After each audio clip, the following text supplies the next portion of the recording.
오늘 새벽에는 예수님의 중보에 대해서 묵상하고 기도하기를 원합니다.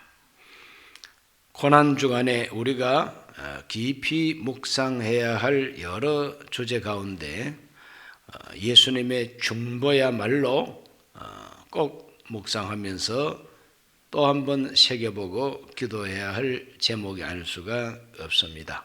이 중보라고 하는 것은 갈등하고 싸우고 원수가 된 이 두 사람 사이에서 두 사람을 화해하게 하고 화목하게 하고 결국은 이 두 사람 생활 그 자체가 화목함으로 말미암아 화해함으로 말미암아 평화가 가득하도록 해주는 것이 중보입니다.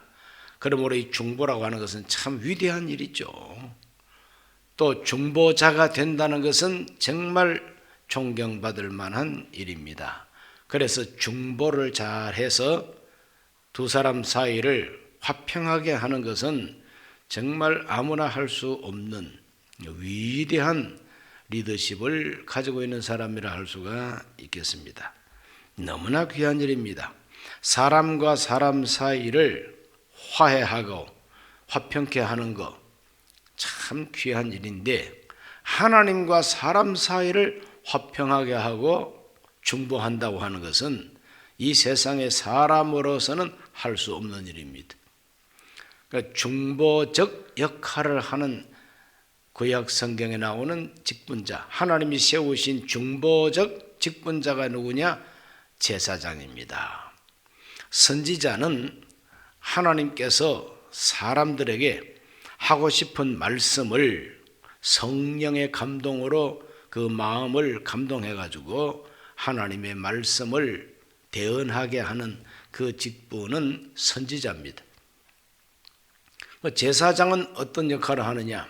사람 편에서 하나님께로 나아가서 그 사람을 대신해서 그 사람과 하나님 사이에 화해를 이루고 화목을 이루고 용서받게 하고 다시 일어서게 하는 바로 그와 같은 역할, 중간 역할, 이것이 바로 대제사장, 제사장들이 하는 일인 것입니다. 그러니까 하나님이 세운 직분 가운데에서도 이렇게 조금 세밀하게 구분하면 틀리는 역할이죠. 예수님은 이 세상 오셔서 이 고난주간에 세상 오신 목적 중에 중보자로서의 역할, 그것을 아주 극명하게 우리에게 보여주고 계십니다.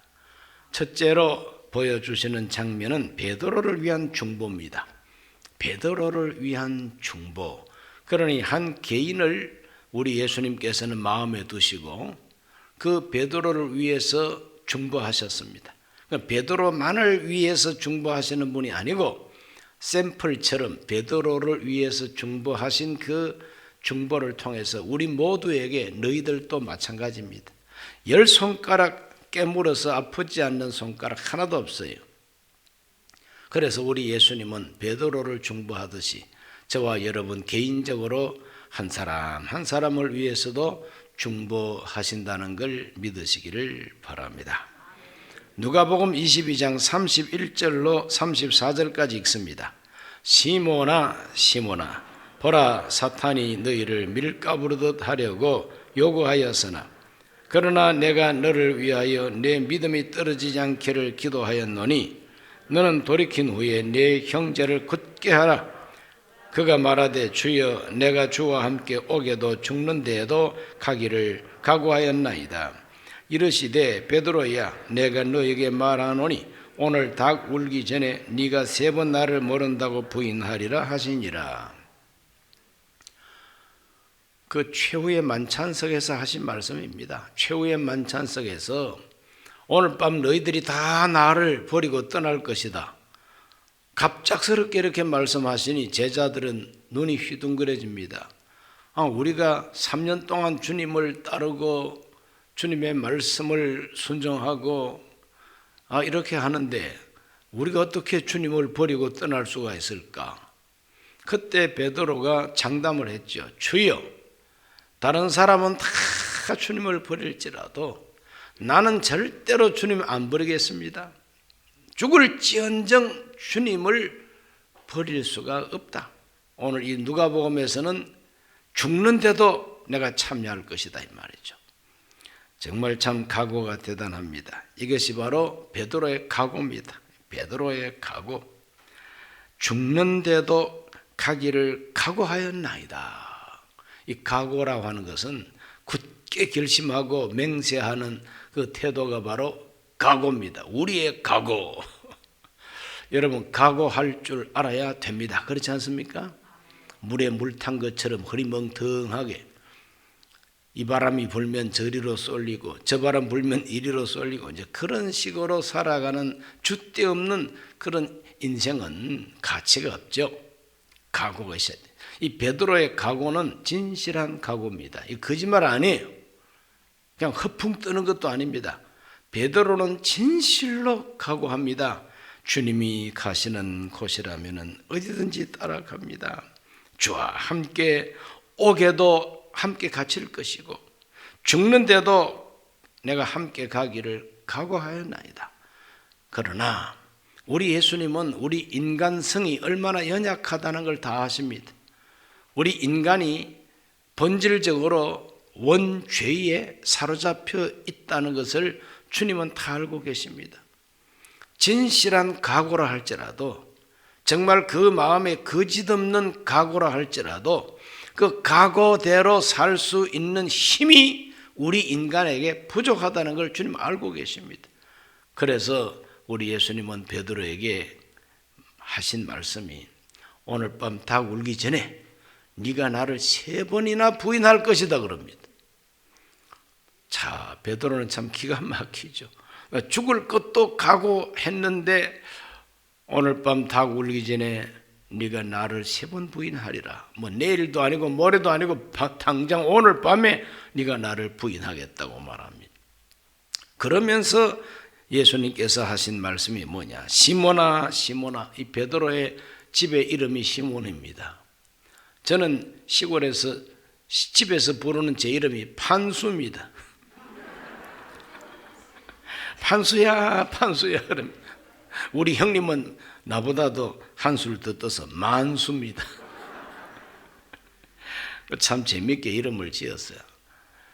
자, 시몬아 시몬아 시몬아 시몬아 보라, 사탄이 너희를 밀가부르듯 하려고 요구하였으나 그러나 내가 너를 위하여 내 믿음이 떨어지지 않기를 기도하였다 그랬습니다. 바로 이것이 중보입니다. 너의 믿음이 떨어지지 않기를 내가 기도하였다. 그러므로 너는 돌이킨 후에 너의 형제를 굳세게 하라. 아직까지 제자들에게는 실감나지 않는 예수님의 말씀입니다. 우리 선생님이 왜 저런 말씀을 하실까? 마음이 걱정도 되고 염려도 되고 참 이상한 말씀을 하신다. 그런 생각을 하면서 겟세마네 동산으로 따라갔을 것입니다. 그런데 그 예수님의 애언이 그대로 그날 밤에 이루어지고 말았습니다. 누가복음 22장 60절로 62절까지 우리 다 같이 한번 읽어보겠습니다. 베드로가 이르되 나는 네가 하는 말을 알지 못하노라 하고 아직 말하고 있을 때 닭이 곧 울더라. 주께서 돌이켜 베드로를 보시니 베드로가 주의 말씀 곧 오늘 닭 울기 전에 네가 3번 나를 부인하리라 하심이 생각나서 밖에 나가서 심히 통곡하니라. 바로 그날 밤에 겟세마네 동산에서 예수님이 체포당하시고 안나스 대제사장 그리고 가야바의 대제사장 집으로 끌려다니면서 불법 재판을 받는 자리에서 아직까지 밤이 되고 해가 없으면 싸늘한 바로 그때 불을 피워놓고 사람들이 불을 쬐가면서 예수님의 불법 재판을 지켜보고 있습니다. 그럴 때 베드로도 멀찌감치 따라가서 그 모닥불 곁에서 축 추우니까 불 쬐면서 예수님 재판받는 것을 지켜볼 때에 당신도 저 나사렛 예수의 제자가 아닌가? 함께 있었던 걸 내가 보는데 특히 말고라고 하는 대제사장의 그 머슴 하인 베드로가 칼을 빼가지고 귀를 잘랐죠.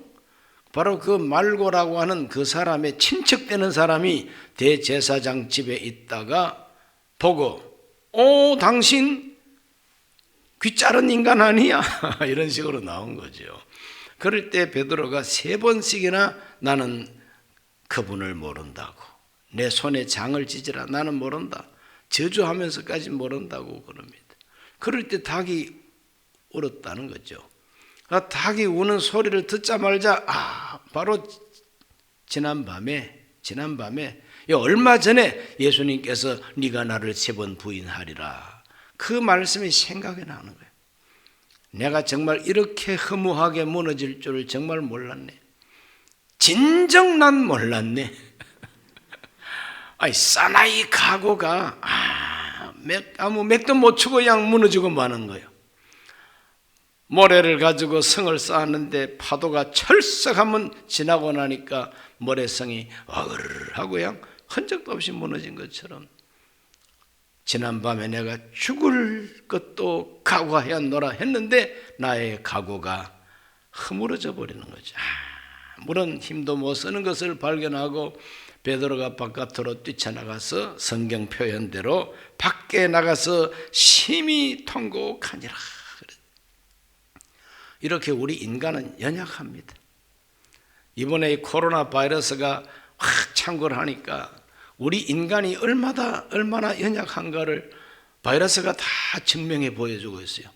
세계 패권 국가도 그냥 이 앞에서 맥을 못 춥니다. 그냥 아메리칸 파스트, 이거 트럼프가 아무리 고함쳐도 바이러스 앞에서는 트럼프도 아메리칸 퍼스트를 더 이상 외칠 수가 없어요. 막 죽어나가는데 통계로만 보면, 발표된 통계로만 보면 정말 아메리카 퍼스트입니다. 그런 거는 퍼스트 안 해도 되잖아요.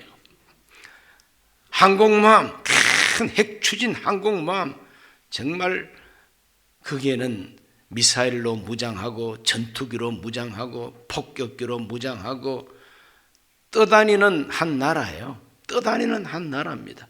그러나 거기에 성무원들이 그냥 바이러스에 감염이 되고 이러다 보니까 제발 좀 우리를 내려주세요. 이렇게 정말 참 허무하게 무너지는 걸 봅니다. 세계에서 인구가 제일 많은 중국, 바이러스가 덮치니까 무슨 힘을 쓸 수가 있습니까? 아무 힘도 못 씁니다. 선진국이라고 막 자랑하고 그런 나라들도 지금 그냥 개망신을 지금 당하고 있지 않습니까? 본색이 다 드러나 버려요. 너희들 뭐 자랑할 게 뭐 있냐. 그러므로 우리 인간은 연약합니다. 주님은 다 알고 계십니다. 그래서 베드로는 자기의 연약함을 깨닫고, 주님께서 내가 너를 위해서 기도했다, 너의 믿음이 떨어지지 않기를 내가 기도했다, 네가 돌이킨 후에는 형제들을 굳세게 하라. 그 말씀이 생각나니까 정말 우리 예수님이 모든 걸 다 알고 계시는구나, 내 이 연약함을 다 알고 하셨구나. 통곡하고 울면서 기도했겠죠. 그래서 전설에 의하면 베드로는 그때부터 새벽 딱 우는 시간만 되면 일어나서 주님 앞에 눈물로 기도했다고 하는 이야기가 전해져 내려오고 있는 것이죠. 그래서 예수님 제자들 가운데 가장 새벽 기도를 열심히 한 사람이 누굴까요? 베드로입니다. 왜 새벽에 일어났을까요? 닭 울기 전에 네가 나를 3번 부인하리라, 그 말씀이 생각이 나니까 항상 닭 우는 시간에 일어나서 기도했다. 결국은 로마에서 피신하겠다고 떠나올 때에 저 맞은편에서 오시는 예수님을 만났습니다. 깜짝 놀랍니다. 주여 어디로 가십니까? 그것이 바로 라틴어로 코바디스 도미네, 어디로 가십니까? 나는 네가 버리고 오는 내 양을 위해서 다시 죽으러 로마로 간다. 너는 지금 어디로 가고 있느냐? 나는 로마로 죽으러 가는데 너는 지금 살려고 조금 내빼고 있지 않냐? 이렇게 교차하는 그 지점에서 베드로가 또 한 번 크게 깨닫고 주여 제가 갑니다. 하고 예수님보다도 앞서 달리기 위해서 부지런히 다시 로마로 들어가서 양무리를 돌보다가 거꾸로 못 박혀 순교하는 사도가 됐다는 것이죠. 예수님이 베드로를 위해서 중보해 주셨어요. 믿음이 떨어지지 않기를 기도해 주셨어요. 오늘 저와 여러분도 우리 예수님이 우리를 위해서 중보하고 있다는 걸 믿으시기 바랍니다. 지금도 날 위하여 기도해 주시는 예수님, 말할 수 없는 탄식으로 우리를 위해서 간구하시는 성령님, 하나님 앞에서 우리를 위해서 기도하시는 거예요. 그러므로 우리 모두는 바로 이 고난주간에 예수님은 나를 위한 중보의 기도를 드리신다 하는 걸 믿으시기 바랍니다. 감사하시기 바랍니다. 두 번째로 중보에 대해서 보여주시는 말씀은 구원받을 자들을 위한 중보기도, 그 유명한 겟세마네 기도입니다. 누가복음 22장 41절과 42절을 다시 한번 읽어봅니다. 그들을 떠나 돌 던질 만큼 가서 무릎을 꿇고 기도하여 이르시되 아버지여, 만일 아버지의 뜻이거든 이 잔을 내게서 옮기시옵소서. 그러나 내 원대로 마시옵고 아버지 원대로 되기를 원하나이다 그랬습니다. 이것이 바로 중보기도입니다. 나의 원대로 마시옵고. 그러므로 예수님의 기도는 자기 소원, 자기 뜻을 관철하기 위한 것이 목적이 아닙니다. 내가 원하는 것은, 인간 예수가 원하는 것은 십자가의 고난이 지나가기를 원하는 겁니다. 누군들 인격을 가지고 몸을 가진 인간이 그 십자가의 잔인한 고통 속에 죽어가는 걸 누가 기뻐하겠어요? 예수님도 몸을 가진 인간으로 오셨기 때문에 내가 원하는 것은 이 잔이 지나가는 겁니다. 그러나 나의 원대로 마시옵고 아버지 원대로 되기를 바라나이다. 아버지의 뜻, 아버지의 아버지가 원하시는 것, 그거 이루어지기를 바라는데 3번씩이나 하나님 앞에 기도해도 하나님 아버지가 원하는 것은 내가 십자가를 피하는 것이 아니라 십자가를 지는 것이 아버지의 원하시는 것이라는 걸 예수님은 확신하십니다. 아버지가 원하는 게 죽는 것이라고 확신할 때에 예수님께서는 뭐라고 말씀하십니까? 아버지께서 내게 주시는 잔을 내가 마시지 않겠느냐? 그래서 예수님이 겟세마네 동산에서 기도하신 그 기도의 간절함을 누가복음 22장 43절, 44절 다 같이 한번 읽어봅니다.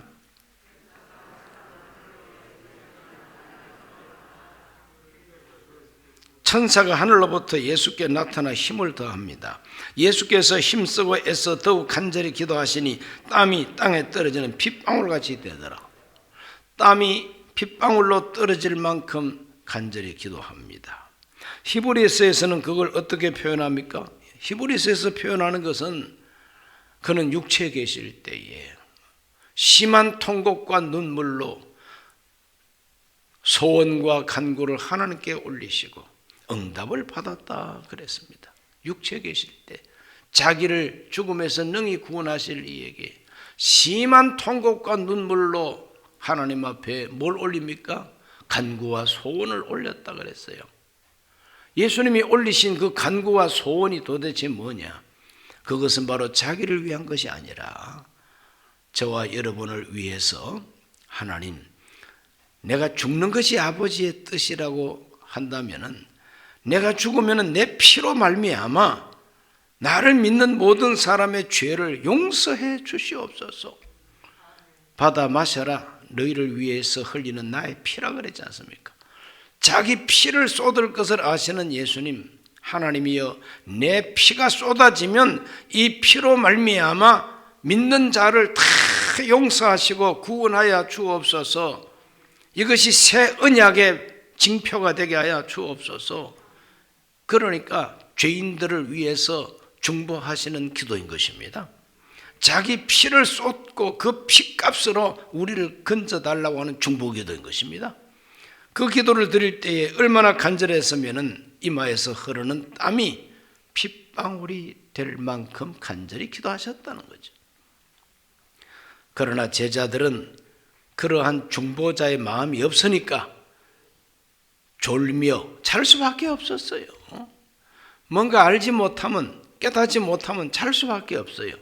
그러나 뭘 알면은 잘 수가 없어요. 잘 수가 없어요. 예수님께서는 주무실 수가 없었습니다. 잠이 오지를 않아요. 그래서 예수님은 중보기도 하신 것이죠. 구원받을 자들을 위한 중보기도입니다.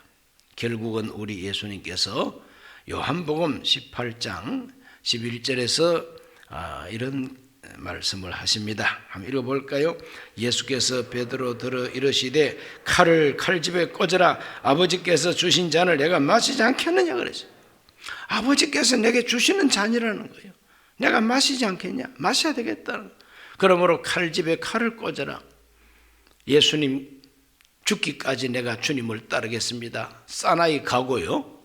그래서 이 베드로는 이 각오를 실천하기 위해서 칼을 뽑아가지고 예수님 잡으려고 다가오는 말고를 내리쳤는데 약간 빗나가가지고 귀 잘랐어요.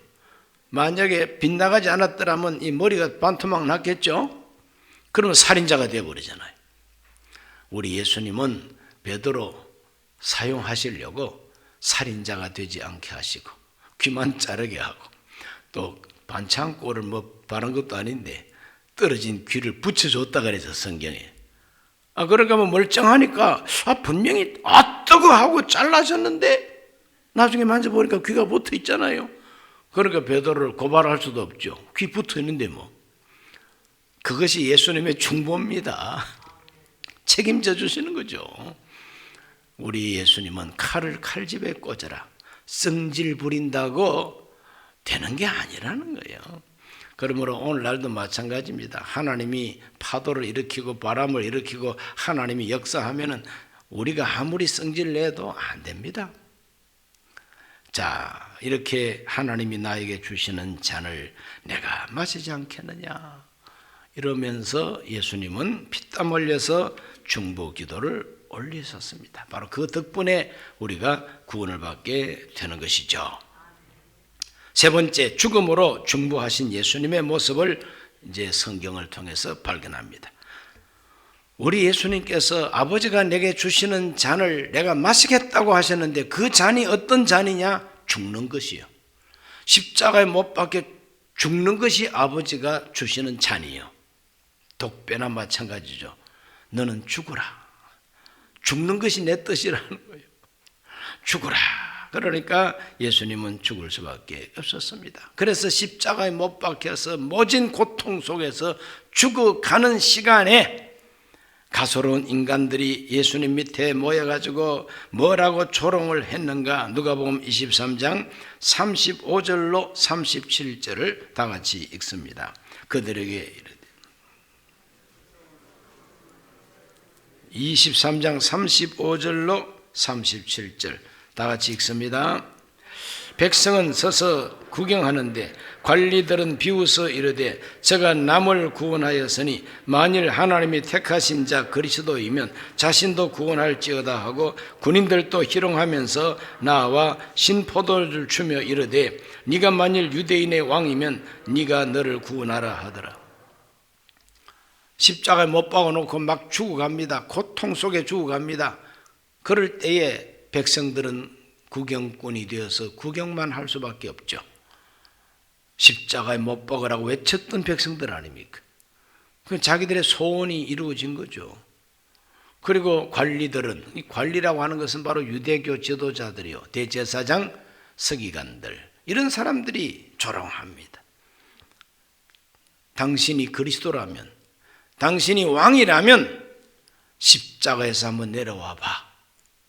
남을 구원했으니, 남을 구원했다는 걸 인정합니다. 병든 자를 고치고 소경 눈뜨게 하고 남을 구원했다는 걸 인정합니다. 당신이 남을 구원했으니 이제는 자기를 한번 구원해보라는 거예요. 그러나 우리 예수님은 자기를 구원할 수가 없습니다. 십자가에 못 박혔기 때문에 자기를 구원할 수 없는 건 아니에요. 능력이 없어서가 아닙니다. 우리 예수님은 전능하신 하나님 본질입니다. 그러므로 원하시기만 하면은 십자가에서 내려올 수도 있습니다. 눈 깜빡할 사이에 십자가가 그대로 주저앉고 풀려나서 너 이리 와. 나를 보고 뭐 조롱하고 십자가에서 내려와 보라고 한 놈들 다 이리 와봐. 내려왔다 어쩔래? 엎드려 뻗쳐 밟아버릴라, 세려버릴라, 죽여버릴라. 로마 황제 그 뭐 자리에 앉았다고 네가 황제냐? 너 이리 내려와 새끼. 제가 능력이 많으면 그렇게 하겠어요. 그러나 우리 예수님께는 그런 능력과 권세가 있습니다. 그럼에도 불구하고 조롱을 받으면서도 모욕을 당하면서도 예수님은 자기를 구원할 수가 없습니다. 왜 자기를 구원할 수 없습니까? 우리를 구원하려고. 자기 목숨을 내놓고 우리를 구원하기 위해서 예수님은 죽음으로 중보하셨다는 것이죠.